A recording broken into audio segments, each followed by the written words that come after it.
Hello, my happy little cactuses. That would be cacti, is the plural of cactus. But I wanted to talk with you today about how to color your cactus. Hopefully yesterday you were able to finish the outline of the prickly parts of your cactus. But you also need to know that some cactus, like the one that we had yesterday, have prickly parts on the inside as well. So I am just going to add some little X's and here and there, make them all over. I'm going to make some kind of goofy. I'll make some, come out.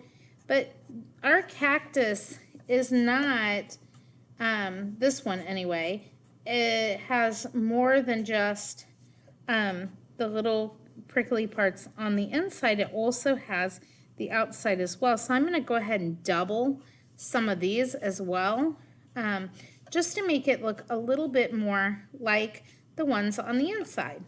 Okay, so not all cactus have these kind of multiple prickly sections. Some do not. Some have a single prickly section, so you don't feel like you have to do this to yours, but just know that if you want to add a bit more, you can. It's up to you. So now that I have this guy looking a little bit more prickly, I'm going to start talking to you about color. The pot is going to be completely up to you. I would like to see on the actual cactus, I'd like to see you layering your crayon. So if you are coloring your cactus with the regular color green, like I have, then I want you to go back with a couple other greens just to go here and there to give your cactus a little bit of depth. So I'm going to color part of this guy to show you what I mean, okay? And so I've got him colored with one layer here. Now I'm going to grab a couple different greens. I have a really dark green that's called a forest green. I'm going to grab that one, and I'm going to grab a lighter green, which is kind of more like the neon. It's green yellow. So with those two, I'm going to kind of add bits here and there of these two colors. And it's just going to give my cactus an interesting look. I could also, if I wanted to, go over the entire thing.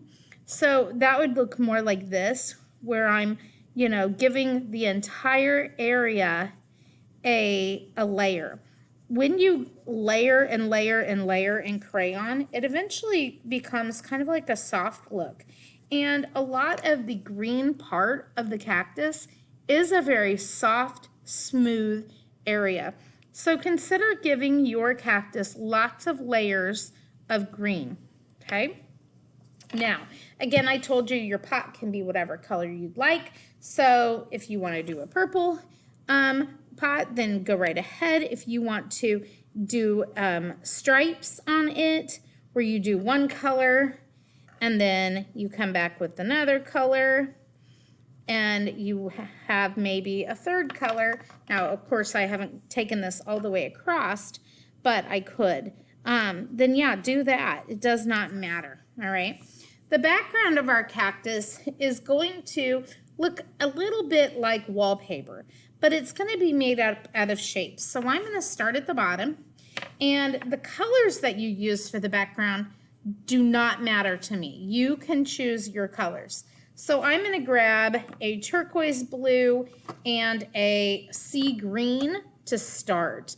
And what does matter is that you're creating patterns. Every row that you create is going to be a different pattern. So this particular row, I'm going to go rectangle, rectangle, circle. And you don't want the pattern to be bigger than your thumb. So it's about the same size. Sorry, I'm having trouble putting my thumb on there. But it's about the width of your thumb. So you should be able to put your thumb over your design and cover it up, okay? If it's bigger than your thumb, then you are doing it a little bit too wide. So try to keep it the size of your thumb or less. Now you are going to have the trouble or the skill of going around or under your design. So as you can see, I have to create the look of these rectangles and this circle of being under my design. So this one that I'm creating will come out there, and I will keep going, okay? I do not care if you want to leave these shapes hollow, whereas you don't fill them in, or if you want to come back and just fill one shape in and leave the others empty, free of color, it's up to you. But eventually, you are going to have a background of shapes. If you want to do the same pattern in the next line, you can. If you want to start a whole new pattern, let's say I'm going to use yellow and I'm going to use, orange, and I'm going to use salmon, all right, for my next ones. And maybe I want to do a heart that's nice and wide, and then I want to do a triangle that's nice and wide. You'll find that wide shapes take up more space, and some of you might like that. Now, this went in as a triangle. I would kind of just hover and draw. So that was a heart, triangle, heart, triangle.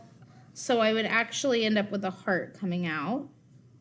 So, beep, beep, and then triangle, and I'm going to go ahead and finish this one.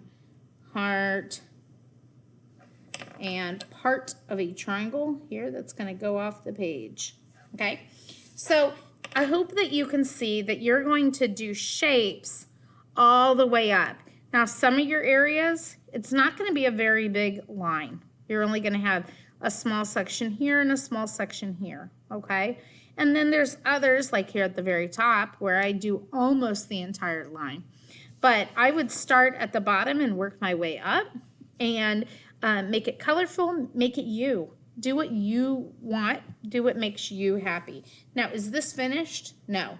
I did not take the time to color in with all the different colors and layers. I didn't take the time to finish all of my stripes, and I did not finish this.